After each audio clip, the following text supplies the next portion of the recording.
고린도후서 8장과 9장에서 예루살렘 교회에 보내기로 했던 헌금에 관한 이야기를 한 바울은 다시 10장에 오면은 자기의 사도권에 대한 변호를 하고 있습니다.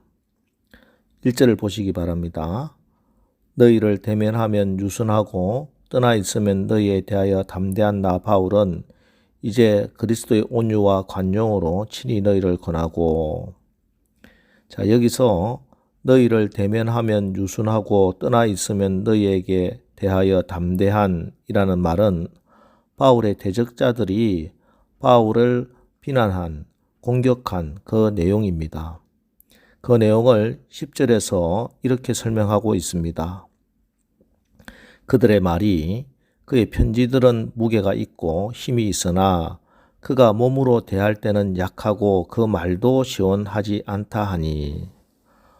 이 말은 바울이 멀리 떨어져 있으면은, 즉 그 편지 내용을 보면은 아주 강력한 내용들인데 가까이에서 직접 만나보니 몸도 약하고 이야기할 때 목소리에 힘도 없고 큰 소리 치지 못하고 비굴할 정도로 유순한 그런 비겁쟁이, 이렇게 비난을 했던 것입니다.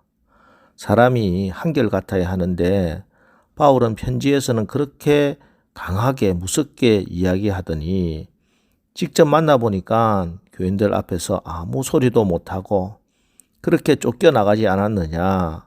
이렇게 바울의 대적자들은 당신은 원칙도 없고 자신감도 없는 비겁한 사람이다. 그래서 어떻게 사도라 할 수 있겠는가? 이러는 것입니다. 자, 그럼 왜 바울은 편지에서는 강력하게 이야기했는데 막상 직접 성도들을 만나서는 왜 상대를 앞에 두고서는 감정을 폭발하지 않고 이렇게 아주 부드럽게 대했겠습니까? 그 이유가 3절부터 5절에 이렇게 설명합니다. 우리가 육신으로 행하나 육신에 따라서 싸우지 아니하노니 우리의 싸우는 무기는 육신에 속한 것이 아니요 오직 견고한 진도 무너뜨리는 하나님의 능력이라.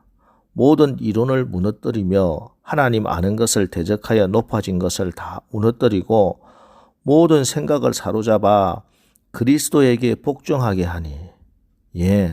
고린도 교인들 만나서 아주 유선하고 부드럽게 대하는 것은 바울이 어떤 성질도 없고 성격도 없어서 자신감도 없어서 그렇게 한 것이 아니라는 것이죠. 육신에 따라서 싸우지 않겠다는 것입니다. 그것이 어떠한 견고한 진도 무너뜨리는 하나님의 능력이 되기 때문이라는 것입니다. 그럼 그 하나님의 능력이 무엇입니까? 1절을 다시 보시기 바랍니다. 너희를 대면하면 유순하고 떠나 있으면 너희에 대하여 담대한 나 바울은 이제 그리스도의 온유와 관용으로 친히 너희를 권하고 라고 말합니다. 여기서 너희를 멀리 떠나 있으면 편지에서 담대하게 이야기를 하고 가까이에서 직접 대면하면 온유하게 부드럽게 이야기하는 이유는 그리스도의 온유와 관용으로 너희를 대했기 때문이다. 이 말씀이에요. 사실 원래 바울은 온유와 관용의 사람이 아니었습니다. 사도 바울은 자신과 생각이 다르다고 해서 스데반을 돌려쳐 죽이는데 앞장선 사람입니다. 그렇게 다혈질이고 과격한 사람이에요. 감정을 막 표출했던 사람입니다. 그런데 그러던 그가 예수님을 만나고 예수님을 그의 삶의 주인으로 섬기고 나서 또 하나님의 성령이 그의 심령 속에서 그를 지배하게 되자 이제 예수님을 닮아서 온유와 관용의 사람이 되었습니다. 그래서 나 바울인 나의 온유와 나의 관용이 아니라 그리스도의 온유와 그리스도의 관용으로 너희를 대하는 것이에요. 그렇습니다. 이게 성령의 사람이에요. 성령의 삶의 진짜 능력은 온유함에 있습니다. 그럼 온유가 무엇입니까? 헬라어로 프라우테스라고 하는 단어를 우리말 성경은 온유라고 이렇게 번역을 했습니다.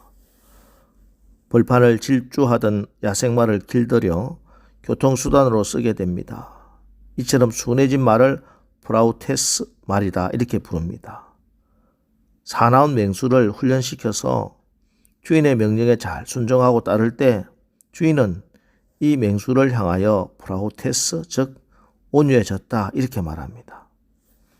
이때 야생마가 주인의 통제하에 들어갔다는 것은 야생마가 가지고 있는 힘이나 기상을 포기한다는 뜻이 아니지요. 야생마가 가지는 특유의 힘이나 뛰어난 기상은 여전히 가지고 있대 그 의지를 주인의 뜻에 완전히 복속시킨다 그런 의미입니다.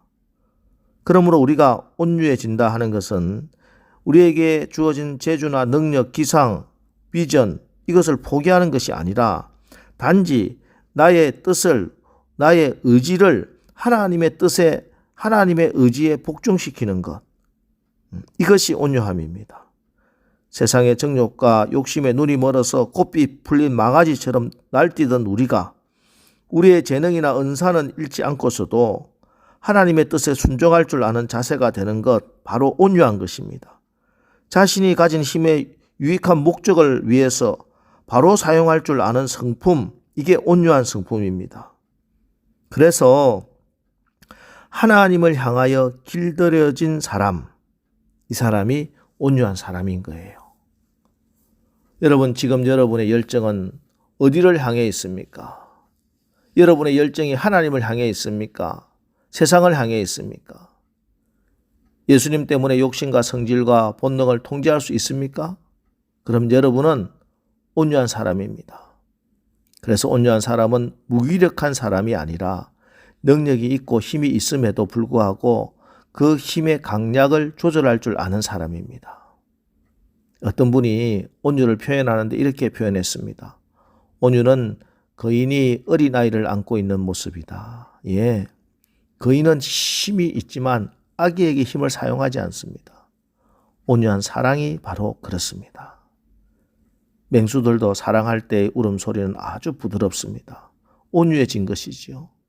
맹수들이 새끼들을 이빨로 물어 나를 때 보면은 자, 저 날카로운 이빨에 어린 새끼들 다치지 않을까 염려됩니다. 그러나 음의 이빨은 사랑으로 이미 온유해졌기 때문에 아프거나 다치기는커녕 이 새끼는 부드러운 사랑을 느끼게 되는 것이지요.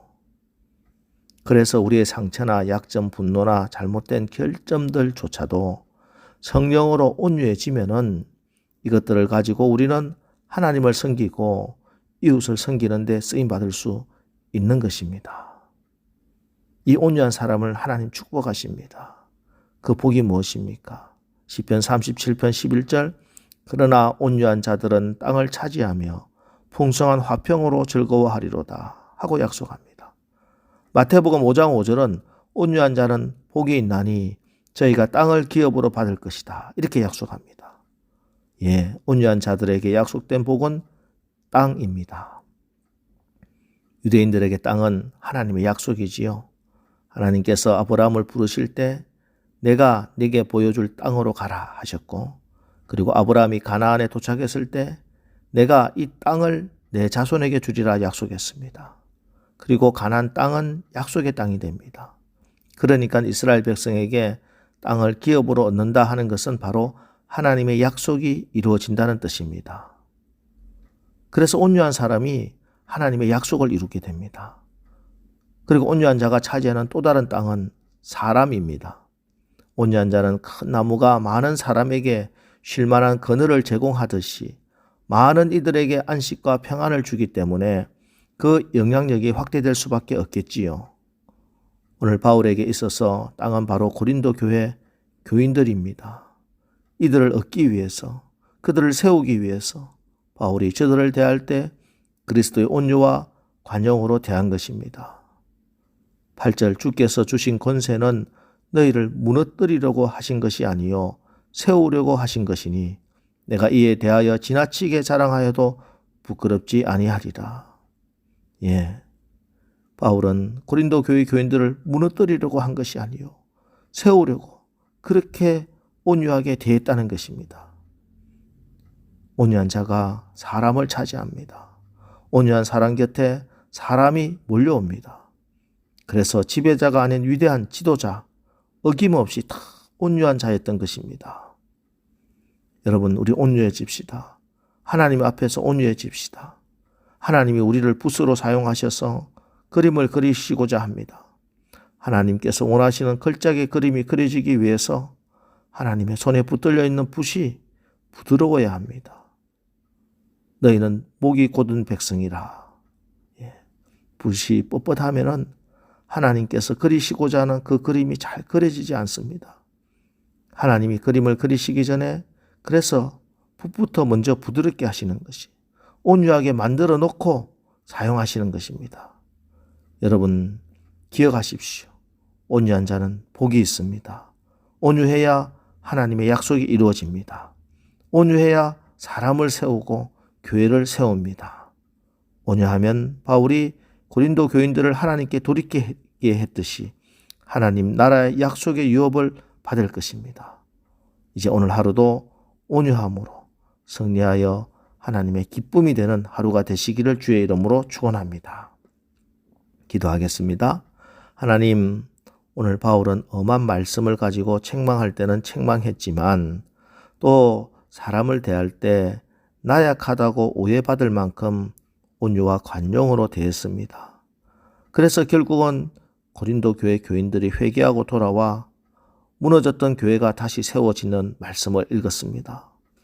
오늘 우리도 성령의 지배를 받아서 우리의 성품이 성령의 열매, 온유의 열매를 맺어서 우리의 재능이나 은사를 잃지 않고 하나님의 뜻에 합당하게 바로 사용할 줄 아는 온유한 자들 되게 하옵소서. 그래 우리의 삶의 현장에서, 가정에서, 사업장에서, 교회에서 하나님의 약속이 이루어지고 사람을 얻고 사람을 세우고 가정을 세우고 교회를 세우는 그런 승리하는 오늘 하루 살아가게 하옵소서. 예수님의 이름으로 축복하며 기도합니다. 아멘. 이제 오늘 하루도 우리가 성령의 지배를 받아 온유함으로 하나님의 약속이 이루어지고 사람을 얻고 사람을 세우는 하나님 나라 경험하는 하루를 살게 하옵소서. 오늘 말씀 붙들고 우리 기도하고 나가겠습니다. 우리 기도하겠습니다.